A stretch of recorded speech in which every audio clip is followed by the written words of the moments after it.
Greetings, sisters and brothers, on this, the 26th, the 25th Sunday of Ordinary Time. Uh, may the Lord, of course, give you peace.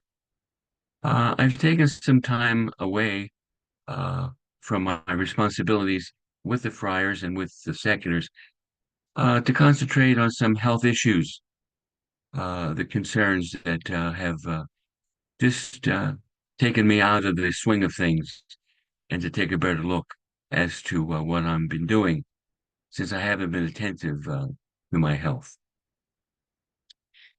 Strength and endurance now are slowly returning, but again, enough energy for today to sit with you and to share a little bit of today's liturgy. I found in the gospel, in between all those lines of the gospel values of care and compassion. Of course, is part and parcel of every Franciscan. But I've been seeing it up close and personal, being here at our monastery, in the lives of our friars, in the lives of our lay staff, uh, who are revealing the face of compassion and care. And that's the face of Jesus. So, care and compassion are from the gospel, but I wish to go beyond that and reflect a little bit more on what is so still fresh in our minds, the stigmata of St. Francis. It has been 800 years now uh, that have passed, but now we accompany Francis as he ascends Mount Liverna for him to pray and to fast, as he was accustomed to meditate on the image that had impressed itself on his spirit at San Damiano, the crucified image of the Lord. But now Francis comes to Mount Liverna, already wounded by the members of the fraternity, wounded by his enterprise, once established as fraternity, now being threatened by a variety of problems and disappointments. For example, he had to confront influential friars who were trying to modify the 1221 rule. And so the turmoil, the early rule now is revised. He recognizes that the foreign missions have now already collapsed. His own ill health now prevents him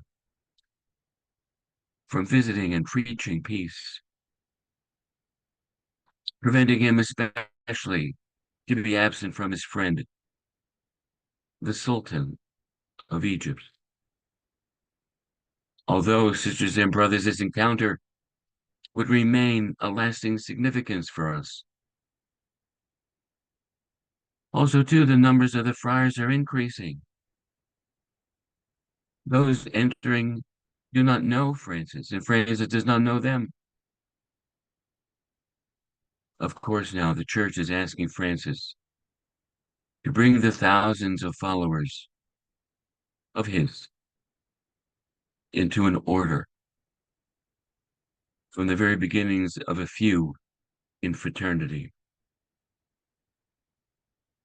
He recognizes that this kind of organizational skill is not his to give.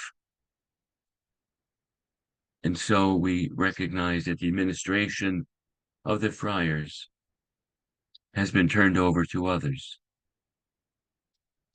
All the while, Francis preferred to be a brother, a living example of his way of life, an imitation of Christ crucified.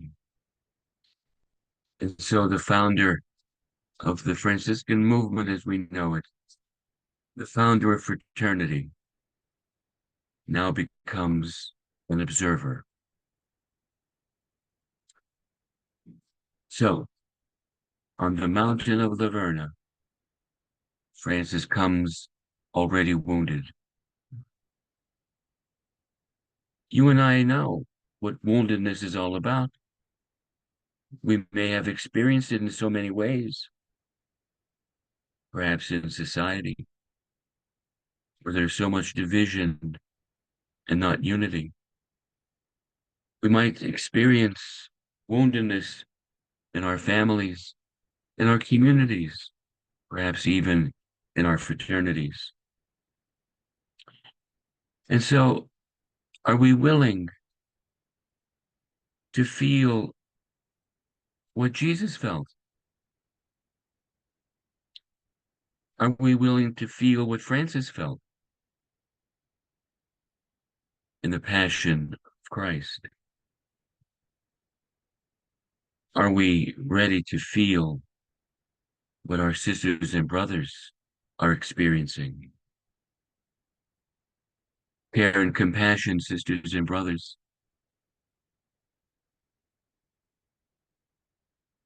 And so, deeply did St. Francis identify with the crucified, that the wounds of Jesus shone forth now and pierced his own flesh,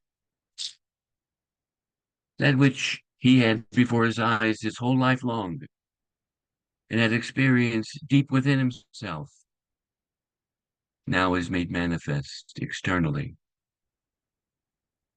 Even in his brokenness, Francis is sensitive to the anguish of his brothers, especially of Leo, who now receives at the last moments the parchment engraved with the letter tau that we symbolically carry with ourselves, that each of us in our own way is marked with the stigmata. Care and compassion transcends every time and place. The monastery library contains the books of many friars, expanding many decades, perhaps when they were in school. Of course, I was looking for scraps of note paper that might reveal some of their penmanship, some of their thoughts, some of their pranks, just to see how life was lived when he lived, when they lived. But I came across a book with the copyright of 1953 by a German philosopher named Romano Guardini. I have some of his books to this present day because he heavily influenced the liturgical reforms of the Second Vatican Council. And little did I know that Pope Benedict XVI was one of his pupils. And of course, little did I know that Guardini is quoted heavily by Pope Francis in Laudato Si. Something so relevant has come so far to us from the past. And here's the quote that I found that I believe can resonate deep down in all of us. This care and compassion that we are to have. If we are to live those holy and sainted lives. And here's the quote. Guarini says, the specific charisma of St. Francis consists in remembering Jesus. Now we might feel that this claim sounds strange, since all the saints unveil the mystery of Christ. Yes, the saints do express Christ. They do translate him, who is the Lord and center of all meaning, into a special human possibility relative to the social order, the time, the need, the task, the hour. This All the saints do. But Francis does more. He does not translate. He actualizes. Francis makes present. Whoever encounters Francis must think of Christ. His nature is such. His word, his thought, his entire life are such that they are immediate, concrete expressions of the gospel. Literal imitation, pure and simple actuation, the life of Jesus, without any compromise or change. Care and compassion, so that the face of Christ himself becomes visible in Francis. The bearing of Christ is seen in him and in us. And so, sisters and brothers, our responsibility is to be the compassionate Christ, to bring joy to joyless hearts. In so much diversity and discord, to bring unity and harmony, to bring care and compassion, so much needed in the lives of our sisters and brothers who bear the wounds, the wounded Christ, that we may accompany them and reach together the joys of heaven. And may God be with us always and in always. We continue our prayers for the brothers and sisters meeting the national chapter in Phoenix, which concludes in a few days.